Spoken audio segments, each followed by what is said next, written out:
প্রকাশিত হলো ত্রিপুরা জয়েন্ট এন্ট্রান্সের ফলাফল। আজ বিকেলে সাংবাদিকদের মুখোমুখি হয়ে এই ঘোষণা দিলেন বোর্ড চেয়ারম্যান ডক্টর রাজা চক্রবর্তী।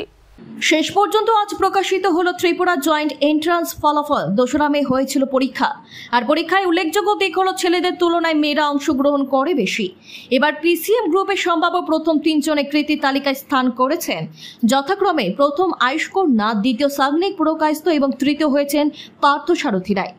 পিসিবি গ্রুপের সম্ভাব্য প্রথম তালিকায় রয়েছেন সায়ন মজুমদার, দ্বিতীয় তিলোত্তমা ঘোষ এবং তৃতীয় হয়েছেন মুখোথাঙ্গ দেববর্মা। আজ বিকেলে সাংবাদিক সম্মেলন করে ঘোষণা দেন বোর্ড চেয়ারম্যান ডক্টর রাজা চক্রবর্তী। এছাড়া উপস্থিত ছিলেন একাডেমিক সেক্রেটারি পৃথ্বীজ্যোতি ভৌমিক, প্রশাসনিক সেক্রেটারি অরুণ দেববর্মা। এবারের পরীক্ষায় একটি উল্লেখযোগ্য ব্যাপার হলো যে ফিমেল ক্যান্ডিডেটসের সংখ্যা ছিল মেল ক্যান্ডিডেটসের থেকে বেশি। আমাদের এই পরীক্ষায় ফিজিক্স, কেমিস্ট্রি, ম্যাথামেটিক্স এই গ্রুপের প্রথম 3 জন হল আয়ুষ্কর নাথ, সাগ্নিক পুরকায়স্থ এবং পার্থসারথী রায়।